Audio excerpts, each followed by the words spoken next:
Hey guys, welcome back to the channel.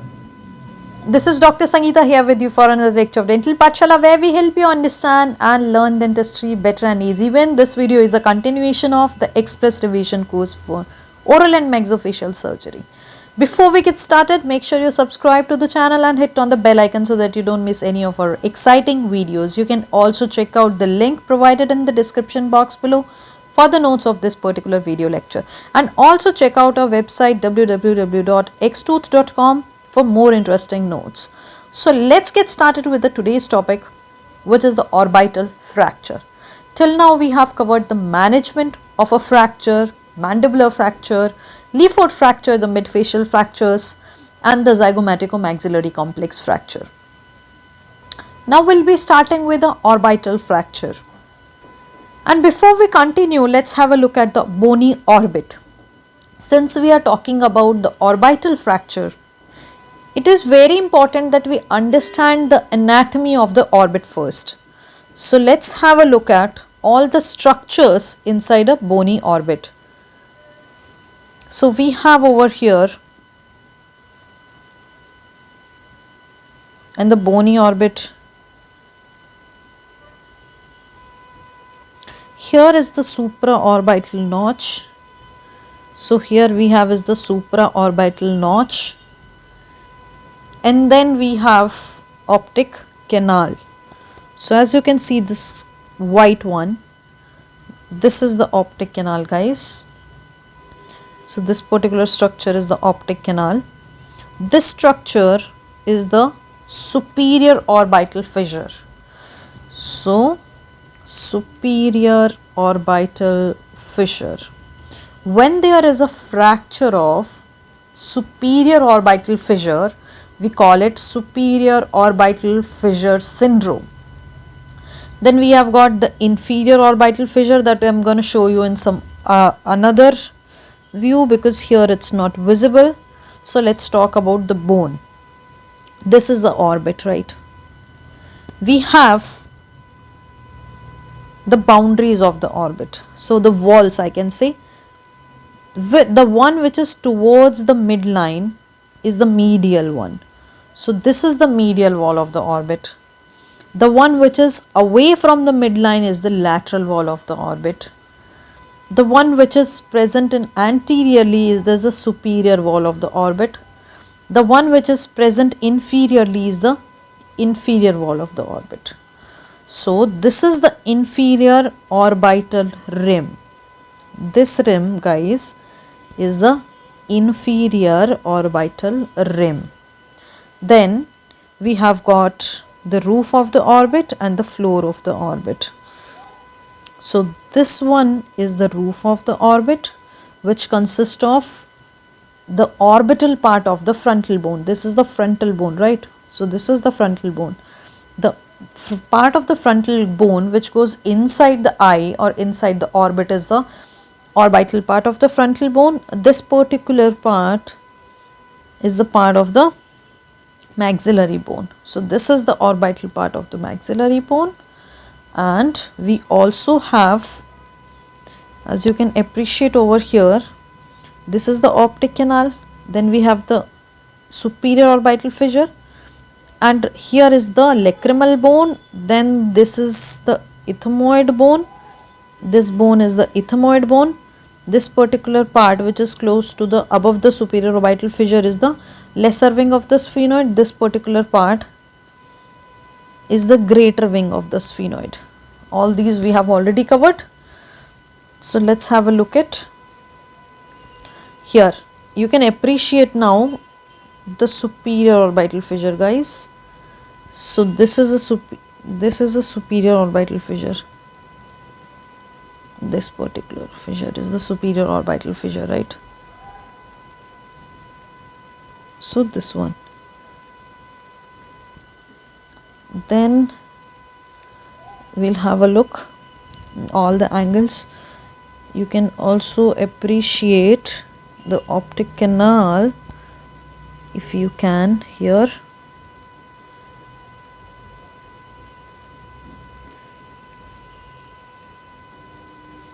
If you can appreciate over here, we have the optic canal So this one is the optic canal, superior orbital fissure, and here is the lacrimal bone, then the ethmoid bone, the lesser wing of the sphenoid, the greater wing of the sphenoid, right? Let's see if we can see the inferior orbital fissure as well.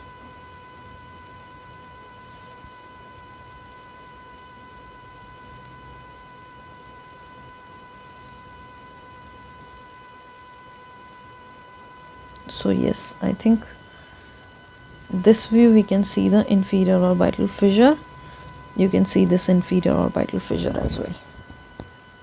So guys, as we know that this particular part is the floor of the orbit. Whenever there is a sports injury or motor vehicle accident, say a tennis ball, this is a tennis ball, it comes and hits the orbit. In this case, what happens, the most of the time the floor of the orbit get fractures, and reason behind is that beneath we have the maxillary sinus over here. Since there is air filled sinus, so this particular bone is very thin from inside. This is the reason most of the orbital fracture, we see the fracture of the orbital floor. So guys, let's see the muscles of the eye as well. Let's have a look at. So the one which is going superior is the superior rectus. The one which is going inferior is the inferior rectus. Then we have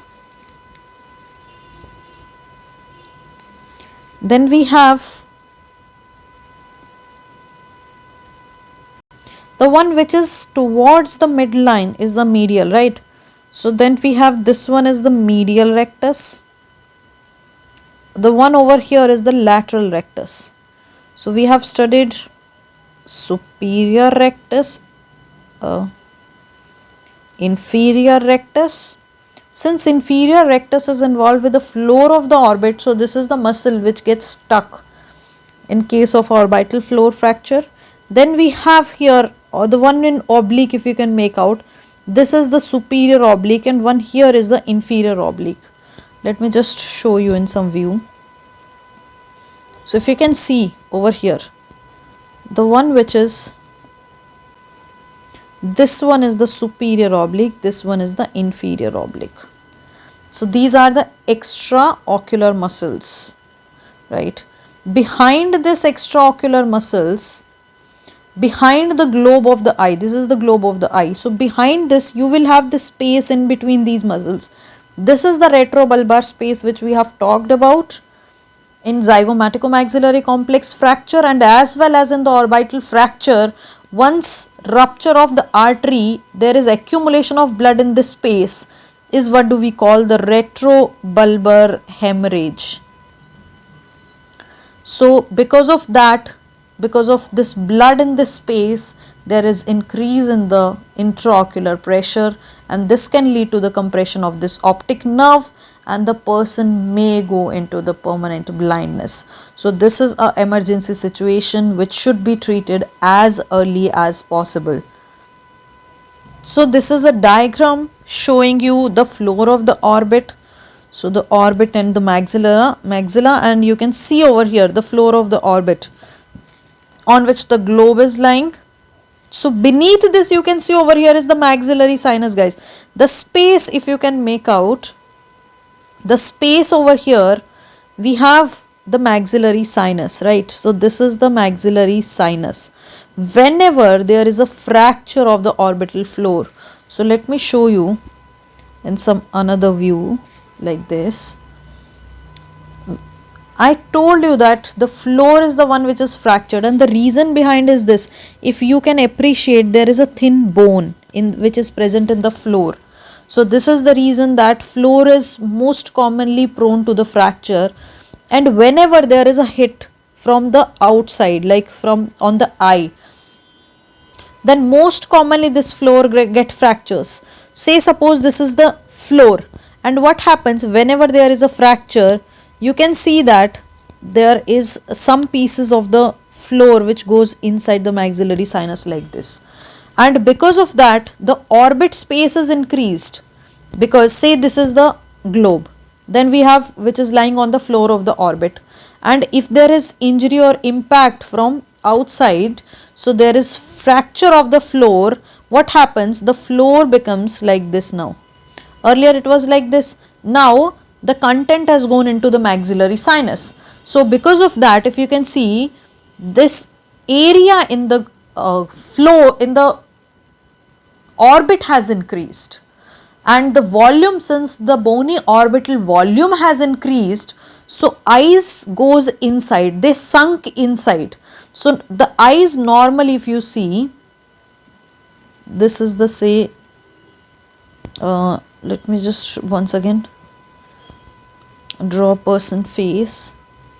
Say suppose if this is a person face, right, this laterally, but what happens if there is a fracture and eyes goes inside? So the eye will become like this. This condition wherein there is a sinking of the eyes inside is what do we call the anophthalmos.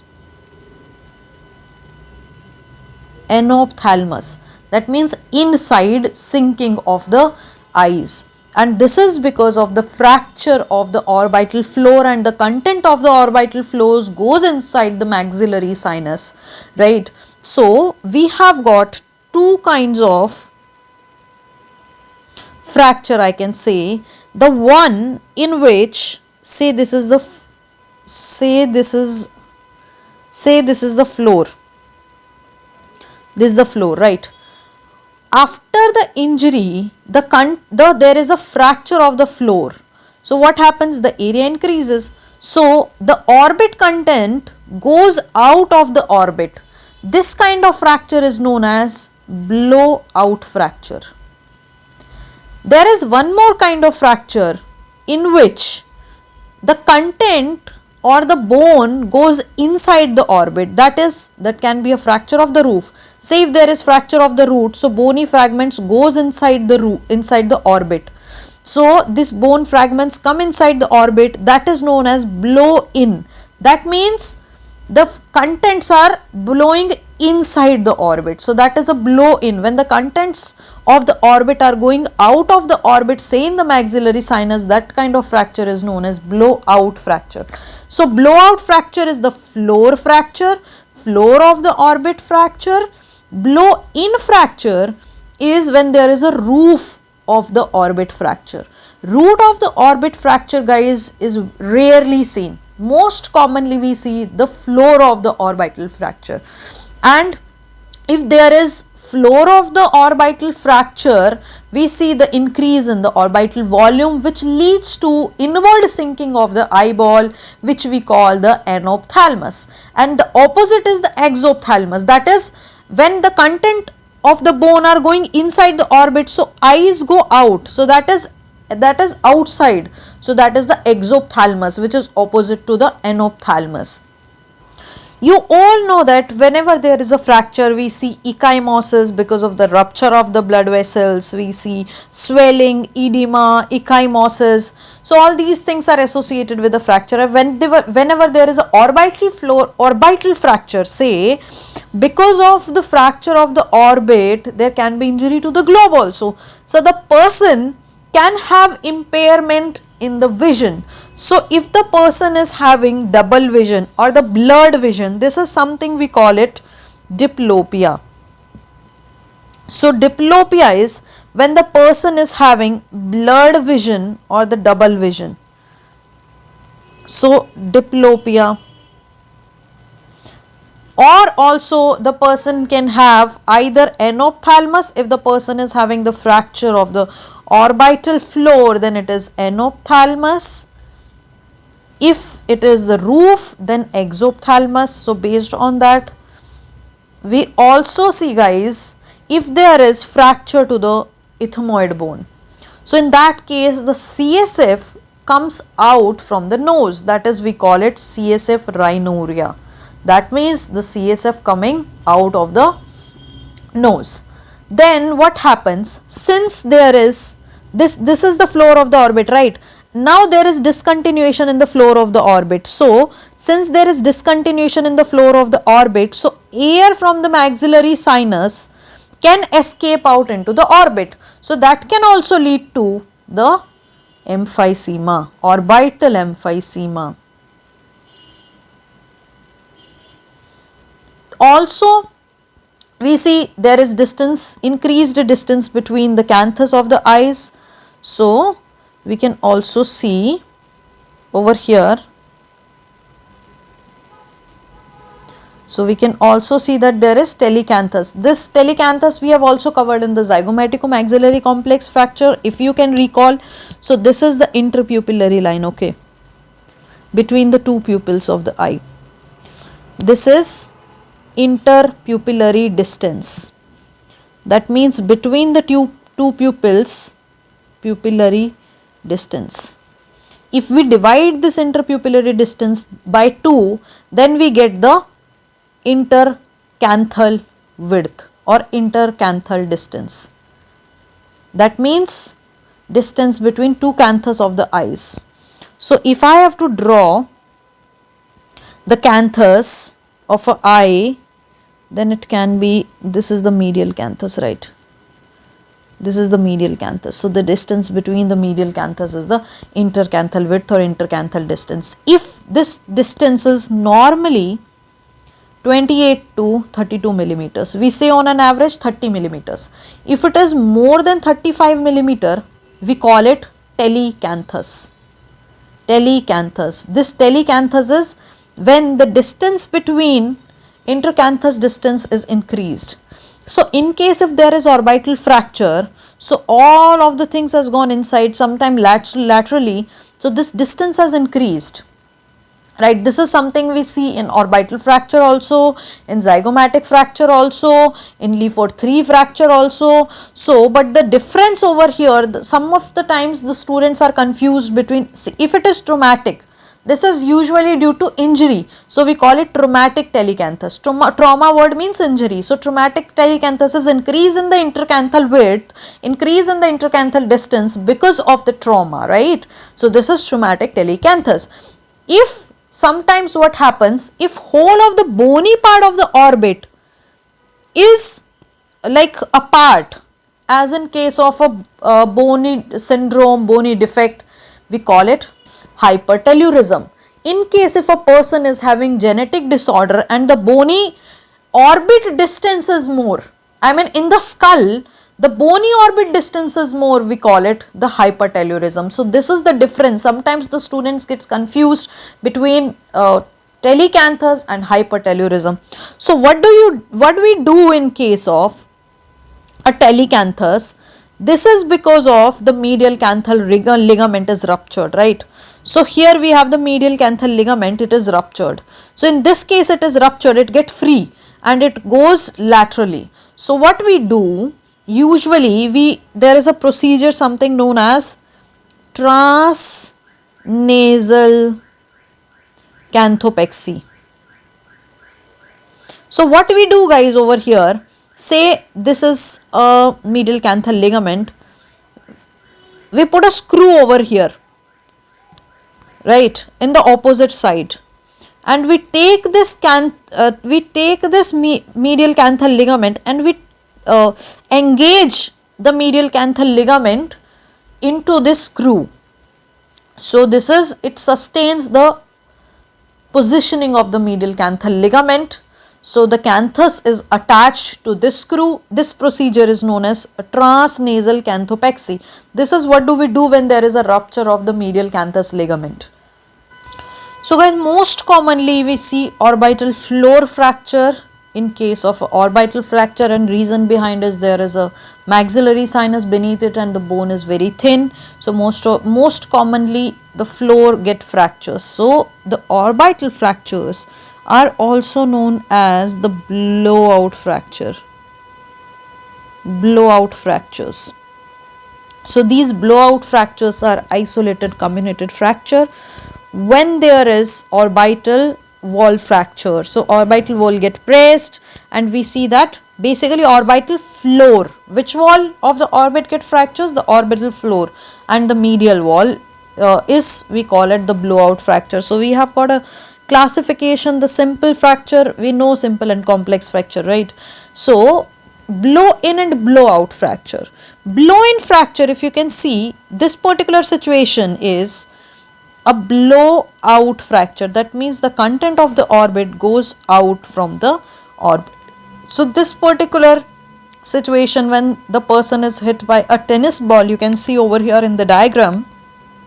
So what happens? Because of the forces, there is fracture of this orbital floor. So there is orbital floor fracture, and in this situation the content of the orbit, it goes down, and this is the reason that we call it the blowout fracture.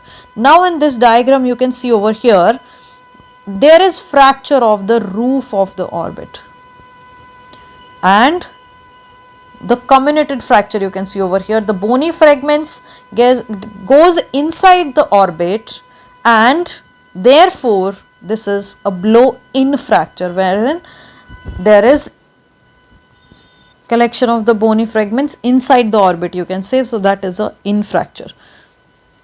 Now I would like to show you one more thing. See, in case if there is only fracture of the floor of the orbit, fracture of only floor of the orbit, we call a pure fracture. So pure blowout fracture, right? In case if along with the floor of the orbit there is fracture of the orbital rim also, so let's take some orbital rim also, so this particular kind of fracture we call it impure blowout fracture. So in case if the inferior orbital rim is also fractured along with the floor, we call it impure blowout fracture. In case only the floor of the orbit is fractured, we call it a pure fracture. So that means a pure fracture is not involved with the orbital rim. So you can see over here, a pure blowout fracture is when there is only fracture of the floor of the orbit. Impure blowout fracture is when there is floor of the orbit is fractured as well as fracture of the orbital rim. Now there are two theories, guys, for the injury of the blowout fracture. One is the hydraulic theory, another one is the bone conduction theory. So according to the hydraulic theory, say if there is force present on the, or if the ball comes and hits the globe of the eye, so this is the globe of the eye, what happens? The globe get pushed posteriorly. So the contents which are present in the orbit, they increase the intraocular pressure. So that means there is increased rise in the pressure inside, and since this pressure is rising up, it fractures the floor of the orbit, which is the weakest part, which is more prone to fracture. So this is according to the hydraulic theory. So according to hydraulic theory, the globe increases this pressure inside, and because of that the floor get fractures because this is the weakest part. According to the bone conduction theory, this is the orbital rim. So orbital rim is not as weak as the floor of the orbit, so it transmits the forces to the floor. Whenever there is injury or force to the rim, it transfers the forces to the floor, and since floor is more prone, weakest part, so it get fractures. So the hydraulic theory, forces on the globe pushed posteriorly, increase in the intraocular pressure, and therefore the blowout fracture happens. According to the bone conduction theory, forces on the inferior orbital rim, it transmits the forces to the floor, and hence the blowout fracture. All the fractures we see are associated with the swelling. All these things we have covered in the previous part, in the mandibular fracture, why there is a swelling, all these things we have already covered, guys. So what do we see whenever there is an orbital fracture? Say this is the eye, right? I'm going to show you one by one, okay? Not in one diagram. I'm not going to show you, so that you can understand nicely. So we see that there is edema, so the eye will be kind of a swollen, and also we find that there is ecchymosis in the eye, which is due to the rupture of blood vessels beneath the eye. So you will find that there is swelling in the eye, so edema, swelling. You will also see the ecchymosis, which is due to, see again, now let's see, this is a skin. Okay, one second, guys. So let's see, this is the skin. There are small blood vessels inside, beneath, and because there is a rupture, accumulation of blood makes it darker color. So some blackish color looks like, appears like this. There is hematoma, collection of the blood, and also we see the hemorrhage. So say suppose this is the eye again, so you will find this subconjunctival hemorrhage. So actually what you will find is this, like this, all of the conjunctiva is red. We have also covered that this is the normal globe. What happens whenever there is injury to the floor, right?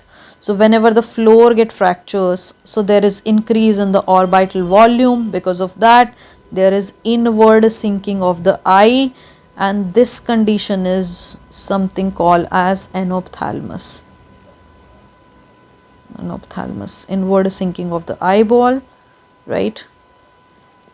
This is mostly due to the floor fracture, floor of the orbit fracture. Then we have exophthalmos when the orbital, there is roof of the orbit fracture. So the content of the bone goes inside and there is outward sinking, outward projection of the eyeballs. That is the exophthalmos. Then there is loss of visual acuity. So visual acuity is when a person can clearly see the details in something. So this is ability of a person to differentiate shapes and detail of any object. Shapes and details of something that they see, say any object. Then there is proptosis, which is usually like say bulging of the eyes outside. So this is something which we actually see in hypothyroidism also. So proptosis is bulging of the eyes. Eyes tend to move out. Bulging of the eyes. In this case, eyes are more like outward coming. Then we have the hemiplegia. So ophthalmoplegia. Ophthalmoplegia, guys, is due to paralysis of the muscles of the eyes. Say suppose this is the globe and here we have inferior rectus muscle. Here we have superior rectus, and if this is a midline, this is the medial rectus and the lateral rectus, right? And then let's draw the bony orbit as well. Say this is the bony orbit, right? What happens whenever there is a fracture of the floor? So sometimes in kind of a very small fracture, this inferior rectus muscle, it gets stuck inside the fracture.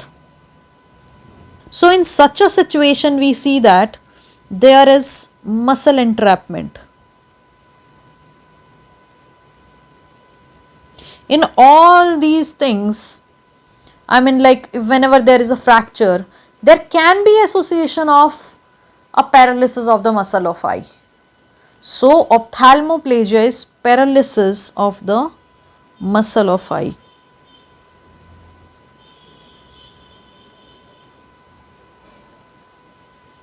Then we have ptosis.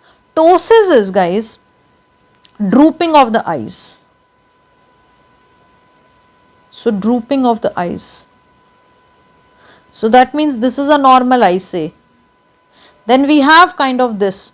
I mean, eye will look kind of like very small, like this, drooping of the eye. Like this you will find. Then CSF rhinorrhea in case of ethmoidal fracture. The CSF can run out of the nose, leak out of the nose. This is something we call it the CSF rhinorrhea. Then what happens, say this is the orbital floor. Here we have the maxillary sinus beneath it, and this is the orbit. What happens when the floor get fractures? When the floor get fractures, so the air from the maxillary sinus can escape out in the orbit. That can lead to orbital emphysema. So that means air escapement from the maxillary sinus into the orbit. Diplopia is a double vision or the blurred vision.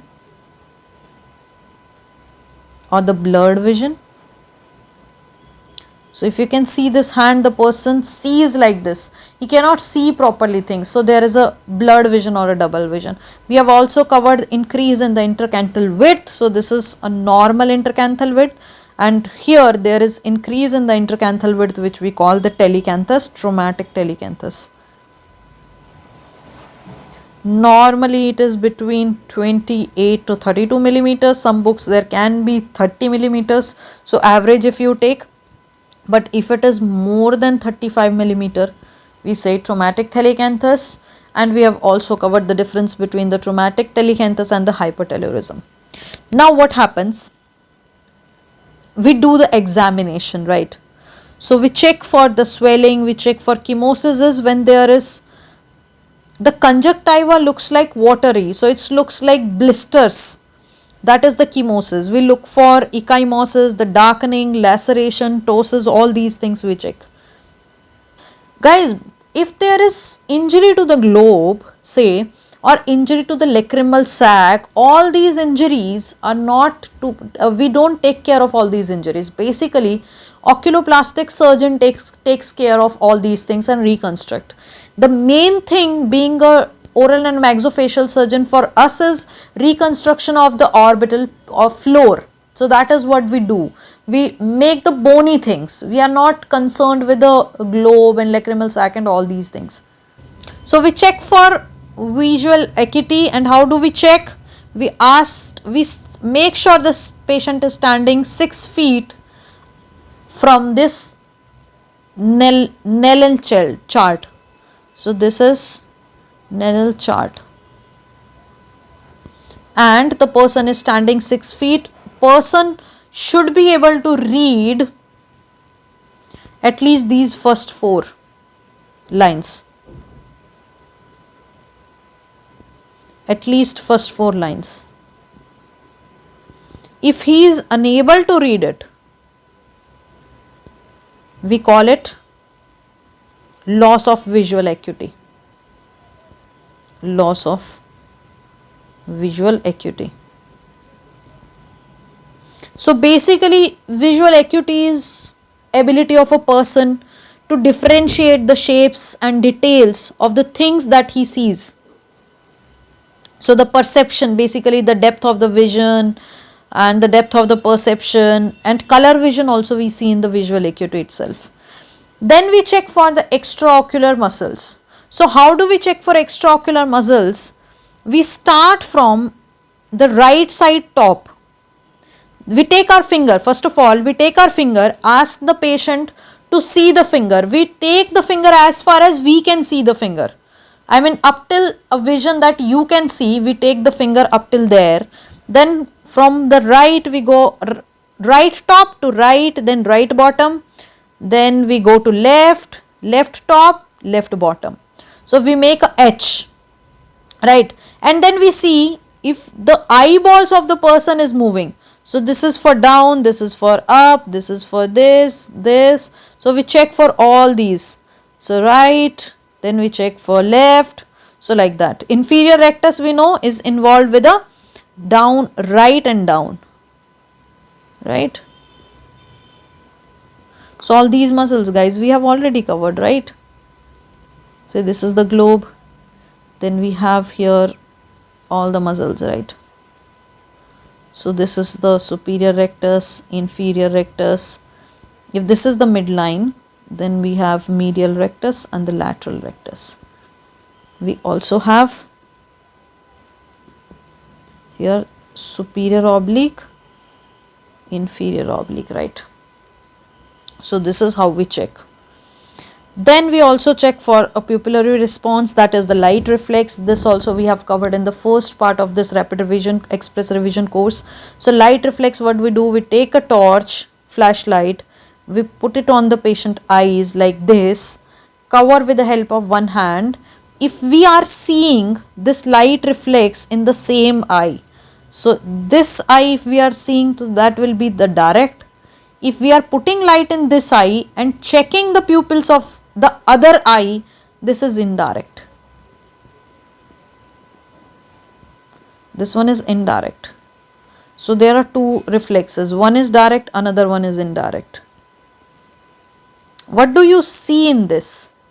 Indirect is also known as consensual. Consensual light reflex. What do we see in this, guys? We see for the dilatation of the pupil. If you can make out, appreciate over here, this is how a normal pupil looks like. This is how a normal pupil, right? Normal pupil. If you can see over here, this is a dilated pupil. I'm sorry, contracted. I'm very sorry, contracted. So contraction of the pupil. This is what we are checking for. So we run, if there is constriction of the same eye, we call it direct. The contralateral eye, that means putting light in this eye and seeing the pupil in the other eye. So if you are putting if you are putting torch light in the right eye, and if you are checking the constriction of the pupil in the right eye, then we call it direct. If you are putting light in the right eye and checking in the left eye, then we call it indirect or consensual. Then we have the corneal or blink reflex. In this, you take a cotton roll, put it in the eyes, conjunctiva of the lower eyelid. So that is, you are basically creating irritation. And then if the patient blinks the eye, so that means the corneal reflex is normal. If the blinking is not there, that means it's not normal. Then diplopia is blurred or the double vision.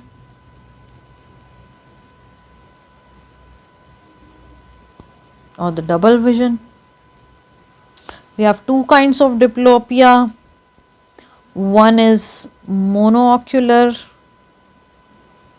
another one is binocular.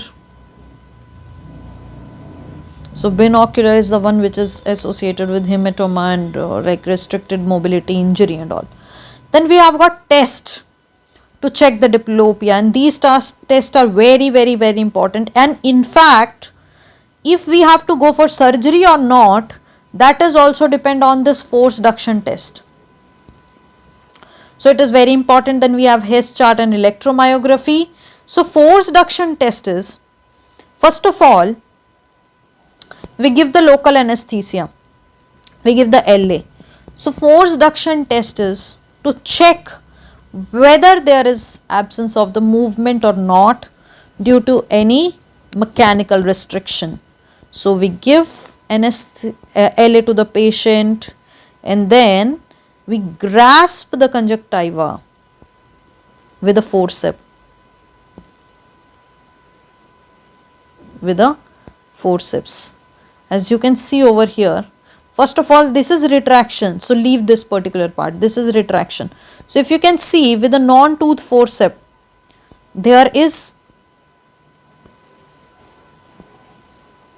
checking of the eyeball. So we grasp the conjunctiva with the forceps, and then we make the eyeball move.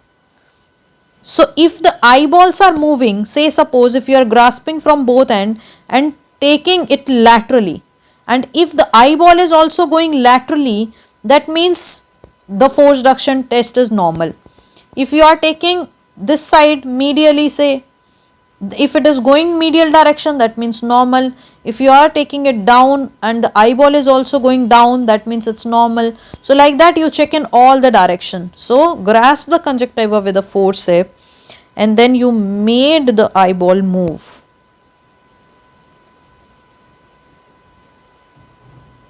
Wherever there is restriction, if restriction,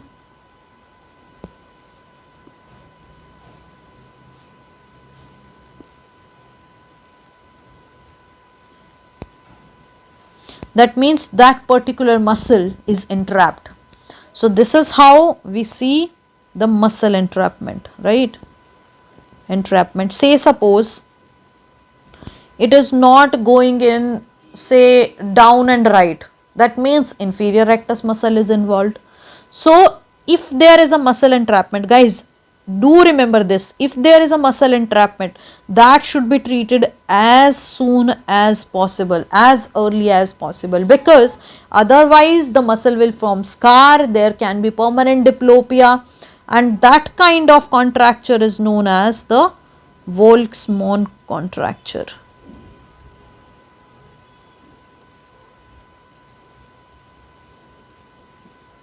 This is permanent diplopia due to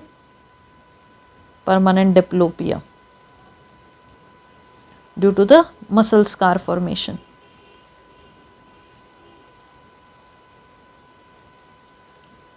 Now, Hess chart is charting the diplopia.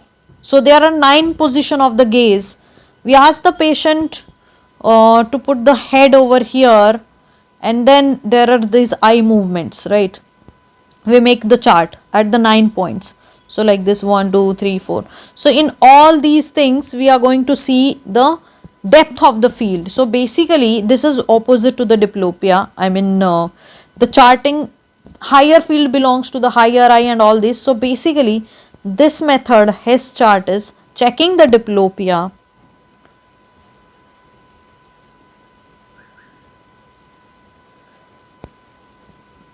If there is no diplopia, then this red and green dots are there. So, if you can see red and green.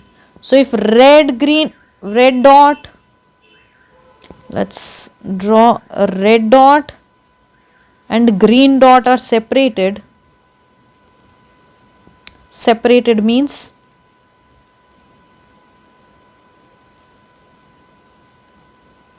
there is diplopia. If they are together, that means there is no diplopia.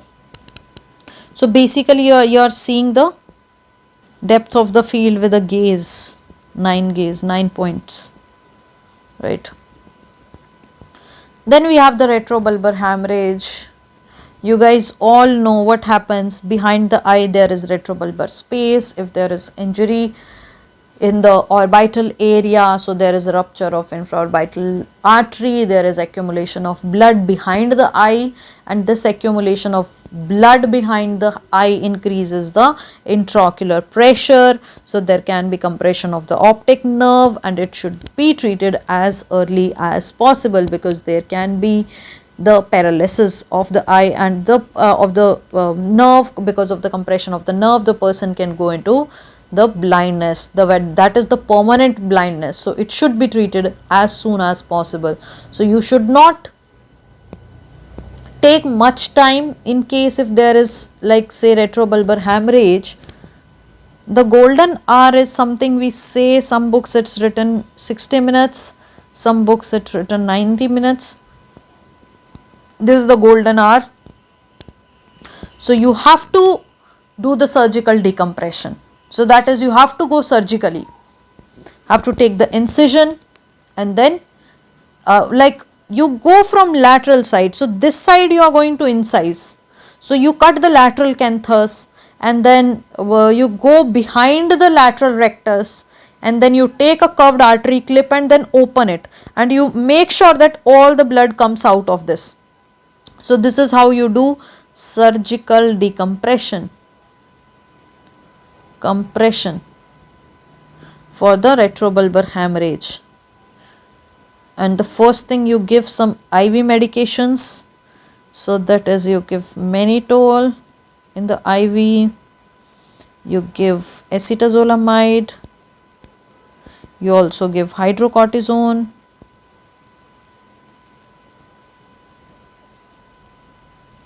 and dexamethasone, these steroids.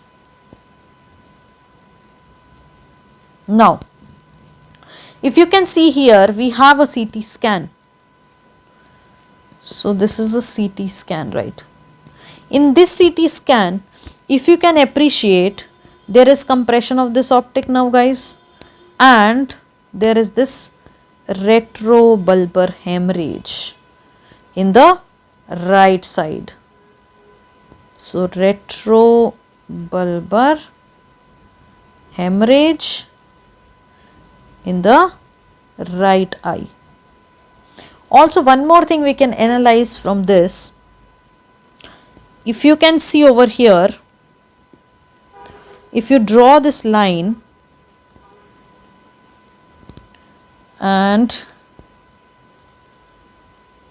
1 second, and if you see that in this case, in the right eye, after the injury, there is outward bulging of the eye. So you can also see this much is the exophthalmos, right? This is the exophthalmos. This also you can measure from here. Next one also we have a CT scan. In this CT scan, you can see the orbital floor fracture in the left eye. So if you can make out, here is the orbital floor fracture, right? And all the content of the eyes are dropping down inside the maxillary sinus. So all the soft tissues, buccal fat and all. There is one more X-ray, and in this X-ray you can see this teardrop shape. So this is the orbital floor, and if you can see that something is dropping down into the maxillary sinus. So this is a teardrop sign in case of orbital floor fracture. Next one we have is the white eye or trapdoor. Now what happens in case of children and young adult? Sometimes there is orbital fracture, but there are no sign and symptom. If you can see here, there is no subconjunctival hemorrhage. The conjunctiva is white in color, right? Is white instead of red. Otherwise, what do we see in case of orbital fracture? There is subconjunctival hemorrhage. We see that there is redness of the conjunctiva, and you can also see that there is not much of ptosis also. I mean, there is no ptosis, but you cannot also see, yeah, the ptosis also you can not see that much. See, this is the eye, not this much of ptosis. So basically, lack of sign and symptom. Sign and symptom clinically in case of orbital fracture, orbital floor fracture, right? So there is also no ecchymosis. You cannot even see the blackening or the darkening of the skin over here. So this is known as white eye or the trapdoor. So guys, this is about the orbital floor fracture or the orbital fracture. We have covered the classification, sign and symptoms, and the diagnosis part. So next video will, like continuation part, will cover the treatment modalities for the orbital fracture. So if you have enjoyed the video, give it a thumbs up, and please do comment in the comment section if I'm able to make you understand all these things, because your comments motivate me to make more videos and to make it like in an easier way to put forward to you guys so that you can understand it nicely. Please do leave comments in the comment section, and you can also support me on Paytm as well as on PayPal to make free videos for you guys and to make free notes. You can also check out the link in the description box below for the notes of this particular video lecture. So guys, till then, keep reading, keep learning, stay motivated. I'll see you soon in the next lecture.